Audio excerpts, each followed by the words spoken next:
always thought there were some things a man just wouldn't do to his own family, and selling our father's war medals was one of them.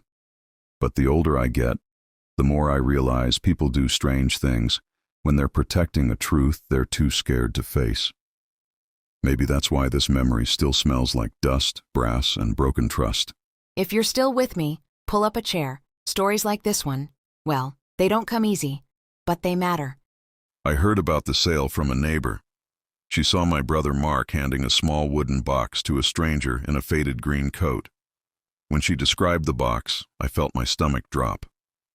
Our father carved that box himself in '68, the year he came home from the war. I knew exactly what was inside. For a moment, I didn't know what hurt more. The idea of the medals being sold or the idea that Mark didn't tell me. The house felt too quiet, the way it gets when someone's broken something fragile and the air itself is trying not to move. I drove to Mark's place without calling first. There's a certain smell old anger gives off, like wet iron, and it followed me the whole ride. He answered the door with that same tired look he's worn since Dad passed. And when I asked him, straight and simple, "Did you sell the medals?" He didn't even try to lie. He just nodded, eyes on the floor, like a boy waiting for a scolding. "I needed the money," he said.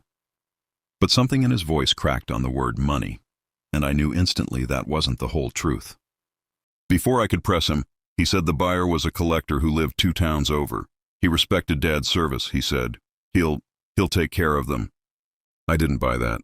My father didn't survive a war for his medals to end up on someone's shelf. I left without another word. As I closed the door, I caught the soft sound of Mark breathing hard, like he'd been holding something in for years and it finally slipped through his fingers.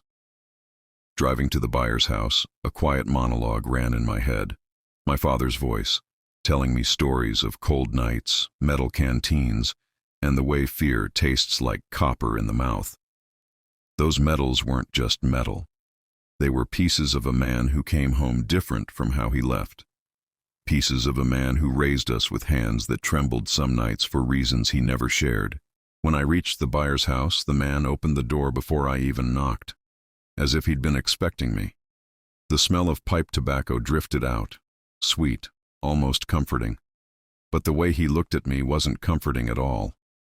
His eyes widened, then softened, like he was staring at a ghost he once knew. "You must be Harry," he said quietly. And just like that, I knew this story was about to turn in a direction I wasn't ready for. I didn't step inside right away. Something in the man's eyes told me once I crossed that threshold, I wouldn't come out with the same story I walked in with. But curiosity is a powerful engine, especially when it's pulling a cart full of anger behind it. The man introduced himself as Leonard. Soft voice, steady handshake, the kind of person who doesn't rush a single word. His house smelled like tobacco and old books, 2 scents that always take me back to the nights Dad would sit by the window, pretending he wasn't thinking about the past. Leonard led me to a small table near the window. The medals were laid out gently on a dark cloth, each one shining under a beam of afternoon light. He hadn't even tried to clean them. He handled them like they were already home. That told me something important. Whatever this man was, he wasn't just a collector looking for a trophy. He motioned for me to sit. I stayed standing. "I'm guessing you didn't come here to negotiate a price," he said. "No," I told him. "I came for the truth." He nodded slowly, as if that was exactly what he expected. "Before I say anything, you should know. Your father meant a great deal to me, more than you probably realize." I felt my pulse in my throat. My father wasn't the kind of man who had secret friendships. He lived simple, worked hard, kept his stories locked in his chest like they were made of dynamite. Hearing this stranger speak about him with such certainty rattled something old in me. Leonard placed a hand near the medals, not touching them. "Your brother looked terrified when he gave me these. Not guilty, terrified. That's why I want to tell you the truth." I sank into the chair without meaning to. "What truth?" I asked. He didn't answer immediately. Instead, he picked up the silver star, the one Dad never talked about, and turned it gently between his fingers. "Your father saved my life," he whispered. The room tightened around us. I heard the faint ticking of a clock on the wall, and somewhere in the house, a floorboard settling. Outside, a distant dog barked once, sharp and lonely. It all felt too quiet for what he'd just said. He saved your life? How? When? Leonard set the medal down. Vietnam. 69. There was an ambush on the ridge east of Tam Kai. Your father dragged me out after I'd been hit. He shouldn't have survived what he did to save me. But he did, and he paid for it, in ways you boys probably never saw. I shut my eyes for a moment. I saw my father's shaking hands, the way he'd sometimes go still in the middle of dinner, staring at nothing. The nights he'd sit alone in the garage with the door open, cold air pouring in like he needed the chill just to stay grounded. Leonard wasn't done. Your father kept something from you. Something heavy. Something he believed would hurt more than heal. He took a deep, steadying breath. And your brother, Mark, he's been carrying that weight alone. My jaw tightened. What did Dad hide? Leonard hesitated, not like a man uncertain, but like someone deciding whether the truth would break me in half. Finally he spoke. Your father didn't earn all these medals? I felt something inside me lurch. What are you talking about? I've seen the paperwork. Yes, he said, but not the real story. Some of these medals were awarded for actions your father never wanted credit for. He covered for someone else, a friend, a man who didn't make it home, a man who was Mark's biological father. The words hit me so hard I forgot how to breathe. I blinked, once, twice. The world felt like it was vibrating, like some giant hand had just struck the ground beneath me. My brother's what? Leonard nodded, eyes full of that soft, devastating sympathy only older men know how to give. He never knew. Your father promised to raise him as his own, and he did. But those medals, some of them belonged to Mark's father. And when your dad died, Mark found out the truth. He sold the medals because he thought he didn't have the right to keep them. My throat burned. My chest felt too small. He thought they weren't his, Leonard finished. He thought he was stealing another man's honor. A long silence sat between us, like a third person at the table. I ran a hand over my face. The air tasted stale, like old secrets finally crawling into daylight. Why tell me this? I asked. Leonard looked at me with steady eyes. Because your brother didn't betray your father. He was trying to protect the only truth he ever had. And because you deserve to know what kind of man raised you both, and what kind of man died carrying the weight of two fathers. My hands trembled, and for the first time since I heard the medals were sold, I wasn't angry anymore. I was scared of what this truth would do next. I sat there in Leonard's quiet little room with those medals laid out like fragile bones on a table, and for a long moment I couldn't move. My father's voice kept echoing in my head. All those nights he'd sit in silence with his hands folded tight, as if he was keeping something from sliding out. I used to think it was the war itself. Turns out, it was the truth about who my brother really was. I leaned back in the chair because my legs didn't feel trustworthy anymore. The wood creaked under me, a soft old sound that made the moment feel even heavier. Leonard didn't rush me. Men like him know better than to hurry grief or shock. They just let it settle, like dust after something breaks. When I finally found my voice, it didn't sound like mine. He doesn't know, does he? Leonard shook his head. Not in full. He only knows those medals weren't his to hold. He doesn't know they belong to the man who saved your father's life. And he sure doesn't know how much your father loved him for reasons he could never explain. The way he said it hurt in a way I didn't expect, because I thought I knew my father inside and out. I knew the way his boots sounded on the porch, the way he cleared his throat before saying something serious, the way his jaw tightened when he felt proud but didn't want to show it. But I didn't know this. I didn't know he carried two men's legacies in his hands, and one of those legacies was my brother. I let out a long, slow breath. It tasted like metal and dust, the same way the air did the day they folded the flag over Dad's casket. That same quiet ache in the chest. He wasn't trying to disrespect Dad, I said quietly. He was trying to do the opposite. Leonard nodded. Shame is a strange thing, Harry. It makes us do the opposite of what we want. Your brother didn't sell those medals for money. He sold them because he felt unworthy of them. That word, unworthy, landed hard. I'd seen that look in Mark's eyes for years and never recognized it. I always thought it was grief. Turns out it was identity cracking under a weight he didn't understand. The clock ticked in the corner, each second a reminder that time doesn't stop, even when your world does. I studied the metals again.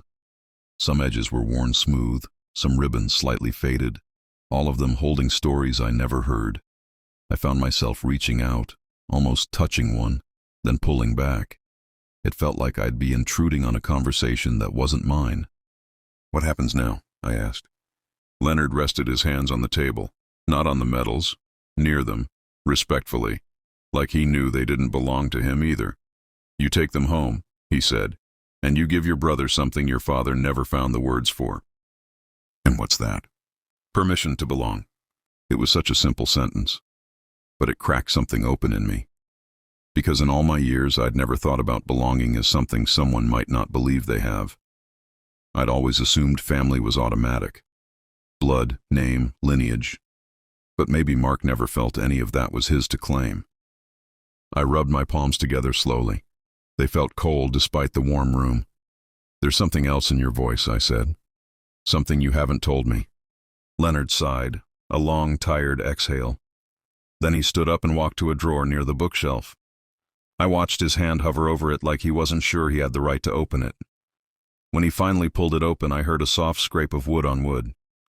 He took out a folded piece of paper, yellowed edges, fold lines soft from age. He held it with both hands, not like a document, but like a memory. "This," he said, "was written by the man who fathered your brother." My heartbeat kicked up. I swallowed hard, too hard. "Why do you have that?" "Because he asked me to give it to the man who saved his life, if he didn't make it home. Your father accepted it, but he never opened it. He never wanted to read something that would make him feel like he owed a debt he could never repay. So he asked me to keep it." "And you did?" "I did. He offered it to me. I didn't take it right away. Something about touching a dead man's last words, especially a man who never knew he'd left a son behind, felt wrong. Sacred even. But Leonard's eyes told me it was time. The paper was surprisingly light, too light for the weight it carried. I didn't unfold it. Not yet. It felt like once I did, the story I'd lived with my whole life would officially become something different. "You think I should read it?" I asked. "I think," Leonard said softly, "that you should decide whether the truth heals or harms, and decide for both brothers, not just yourself." That was a heavy thing to put on my shoulders, but he wasn't wrong. Truth is like fire. It can warm a home or burn it down. And older men like us, we learn to tell the difference only after we've been burned once or twice. I slipped the letter into my jacket pocket. It felt like carrying a fragile bird. Leonard leaned back. "Before you go," he said, "there's something I want you to understand." I waited. Your father didn't hide the truth out of shame. He hid it because he didn't want Mark growing up thinking he was the son of a ghost instead of the son of a man who loved him more than his own blood. The room felt smaller hearing that, and I realized I'd been angry at the wrong person. I stood slowly, my legs steadied. I gathered the metals one by one, placing them in the box with more reverence than I'd ever given anything. The wood smelled faintly of pine and old polish, a scent that brought back the garage, the dusty toolbox, the smell of my father's coat. When I closed the lid, it clicked softly, a small sound, but final.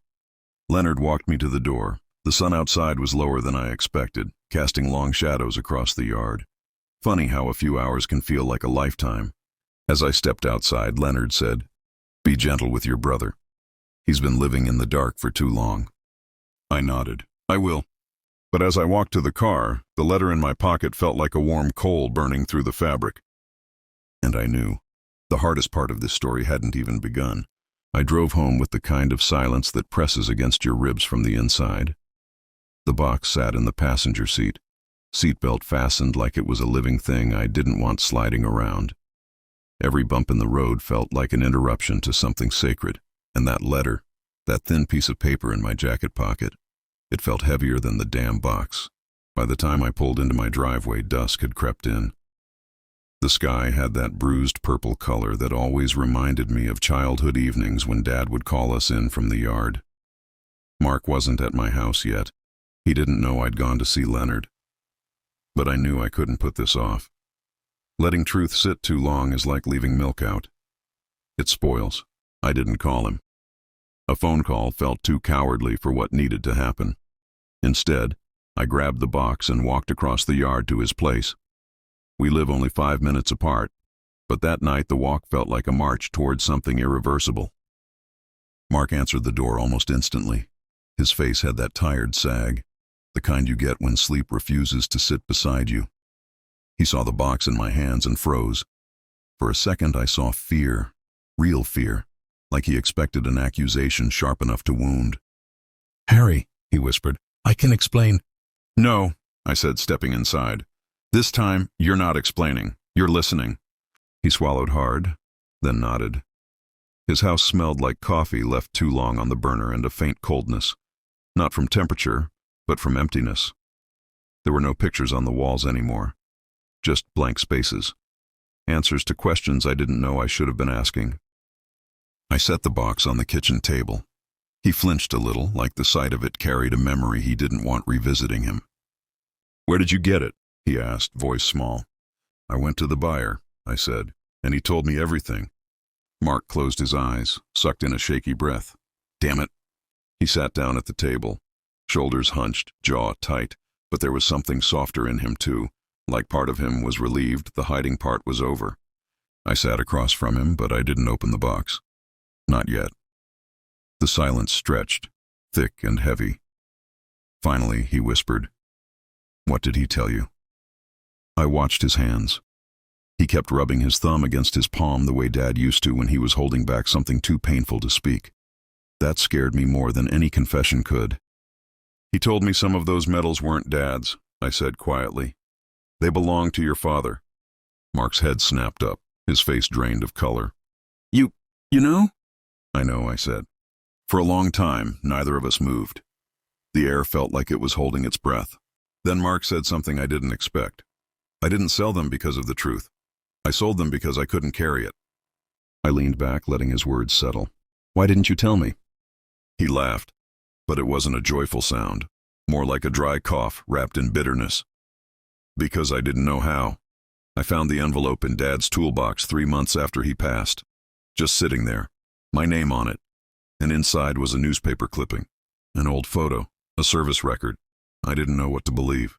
He ran a hand through his hair, fingers trembling. "When I looked at Dad's medals, I felt like an imposter, like I was wearing someone else's skin, like I didn't have the right to call him Dad." I shook my head. "Mark, he chose you." "That's what makes it worse," he whispered. "Because I didn't choose him back. Not enough, not the way he deserved." It took me a moment to answer. I watched him rest his hands on the table, fingers splayed, knuckles pale. So much shame lived in that posture. "You think these medals define who you are?" I asked. "They don't. They define who raised you, and he raised both of us." He looked down again like he didn't believe me.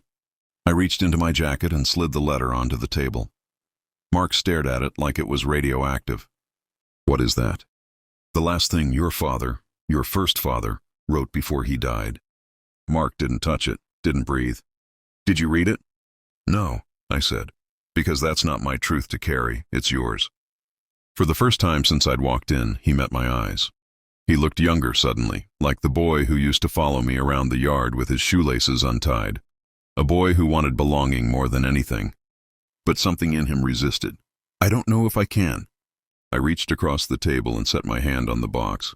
Not in a dramatic way, just a steadying touch. The wood felt warm from the house, the grain smooth beneath my palm. "Then we'll read it together," I said.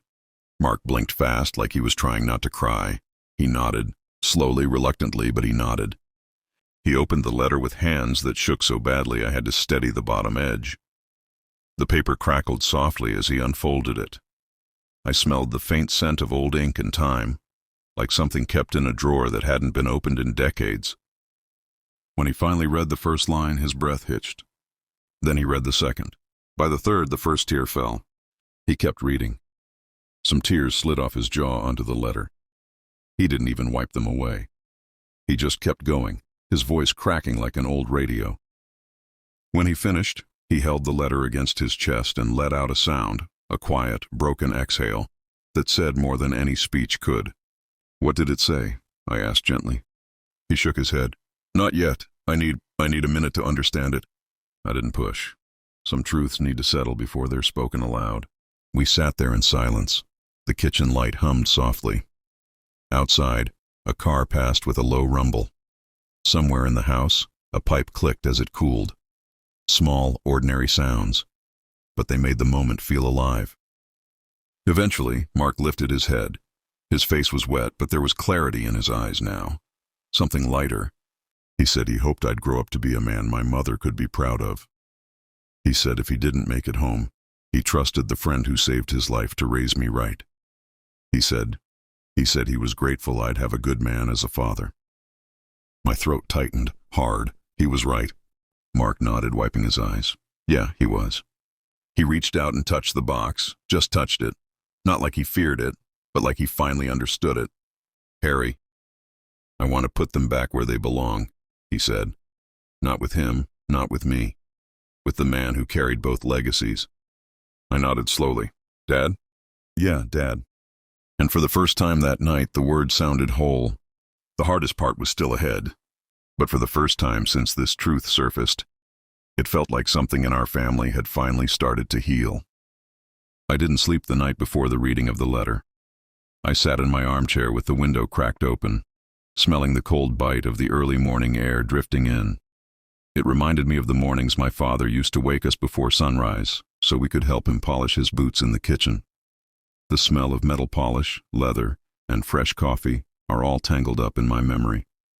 Funny how life circles back and puts you in the same silence, with a different kind of weight. When Tom showed up that morning, he didn't knock like he usually did. He stood at the door with his hands buried in his pockets, his shoulders hunched as if he was bracing for cold weather that wasn't even there. Guilt has its own climate. I opened the door, and he walked in without meeting my eyes. "I came," he said simply.